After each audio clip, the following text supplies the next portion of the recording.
ತಲೆಗೆ ಎಣ್ಣೆ ಹಾಕಿ ನೀಟಾಗಿ ತಲೆ ಬಾಚೆ ಕಳಿಸ್ಕೊಡ್ತಾ ಇದ್ರು ಶಾಲೆಗೆ. ಯಾಕೆ ನಮ್ಮ ಮಕ್ಕಳು ಶಿಸ್ತಿನಿಂದ ಹೋಗ್ಬೇಕು ಅಂತೇಳಿ. ಆದ್ರೆ ನಮ್ಮ ರಾಜ್ಯದ ಪರಿಸ್ಥಿತಿ ಎಲ್ಲಿಗೆ ಬಂದು ನಿಂತಿದೆ ಅಂತ ಹೇಳಿದ್ರೆ, ನನ್ನ ಮಗ ಸುತ್ತಿ ಬಳಸಿ ಎಲ್ಲಿಗೆ ಬರ್ತಾವನೆ ಅಂತ ನಂಗೆ ಗೊತ್ತು.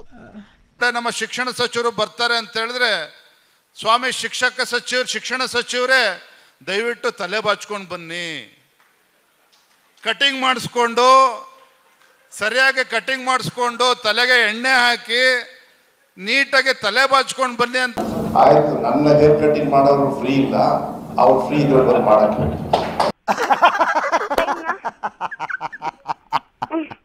ಸಿಗಲ್ಗಳು ಕಟ್ರಿ ನೀವು. ಉಂಡ್ರು ಸುದ್ದಿ ಆಯ್ತದೆ, ಉಚ್ಚ ವೈದ್ರು ಸುದ್ದಿ ಆಯ್ತದೆ. ಕಟಿಂಗ್ ಮಾಡಿಸ್ಕೊಂಡು ಸರಿಯಾಗಿ ಕಟಿಂಗ್ ಮಾಡಿಸ್ಕೊಂಡು ತಲೆಗೆ ಎಣ್ಣೆ ಹಾಕಿ ನೀಟಾಗಿ ತಲೆ ಬಾಚ್ಕೊಂಡು ಬನ್ನಿ ಅಂತ ಕೆಟ್ಟ ಪರಿಸ್ಥಿತಿಗೆ ನಮ್ಮ ರಾಜ್ಯ ಬಂದು ಮುಟ್ಟಿದೆ ಅಂತ ಹೇಳಿದ್ರೆ, ಬ್ಯೂಟಿಫುಲ್, ವೆರಿ ಗುಡ್. ಈ ನಾಡಿನ ಶಿಕ್ಷಣ ಸಚಿವರಿಗೆ ನಮೋ ನಮಃ ಅಂತ ಹೇಳ್ಬೇಕೆ ಹೊರತು ನಾವು ಇನ್ನೇನು ಕೂಡ ಹೇಳೋದಕ್ಕೆ ಸಾಧ್ಯ ಇಲ್ಲ.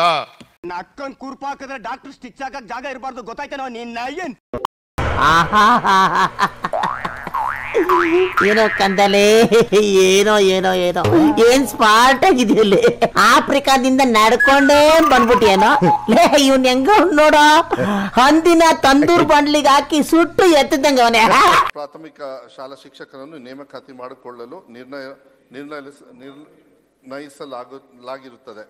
ಇದರಲ್ಲಿ ವಿದ್ಯಾರ್ಥಿಗಳಲ್ಲಿ ಆತಂಕ ಹುಟ್ಟಿಸುವಂತಹ, ಆತ್ಮಸ್ಥೈರ್ಯ ಕುಗ್ಗಿಸುವಂತಹ ಮತ್ತು ಶಿಕ್ಷಕರನ್ನು ಸಂದೇಶ ಬಿಕ್ಲನಾ ನೀನ್ ಈ ತರ ಅಂತ ಬಿಕ್ಕಳ್ತಾ ಇದ್ರೆ ನನಗೆ ಅಂತ ತಿಕ್ಲಿ ಹಿಡಿಯುತ್ತೆ.